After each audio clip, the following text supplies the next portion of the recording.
Morning, darlings. How are y'all today? My love's been gone 15 months, and I'm still not used to sleeping alone.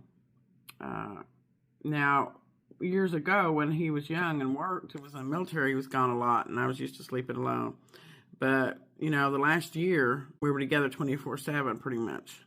And the hard thing, I think, to me is sleeping alone. And then right before he passed, I had to put him in a hospital bed, which was in my room too. It was at the foot of my bed, but it was only for, well, we was hoping for a long time, of course, but he went in the hospital bed, and because he got to where he couldn't get up out of our bed because it was just hard to get him up and down, and I couldn't lift him anymore. And the hospital bed, of course, movable kind of bed, and it was easier to get him up and down and help him. He declined very quickly after he went to the hospital bed, and I wonder sometimes, was that my fault?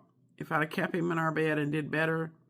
I mean, he was on hospice, and of course we had nurses that come out, but they only come out every couple of days. And of course, my son was here, but he had to go to work. There was just a couple times that my love was so weak that he couldn't lift himself up, and he only wanted to sleep on his side of the bed, and where his bed was positioned in our room was a big, heavy bed, and I just couldn't move the dressers around or find nowhere to be able to wedge myself in to get him pulled up. I don't know if that's hard to understand, but putting him in the hospital bed, he agreed upon it. He fought it for a long time because he didn't want to, but he agreed, and it was right there at the foot of the bed. It wasn't out of the room.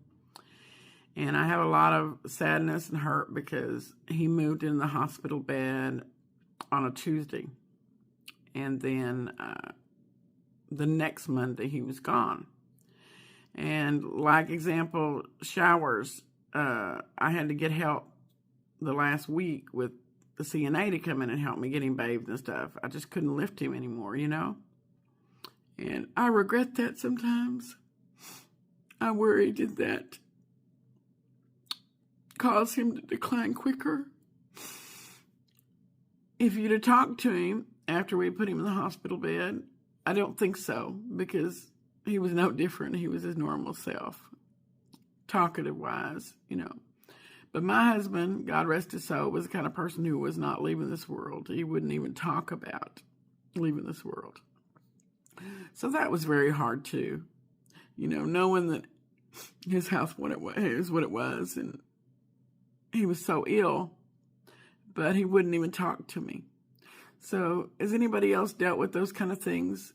Just something weighing hard on my mind this morning because I'm really missing him. Anyway, thank you, darlings. Y'all have a blessed day. God bless now, you hear?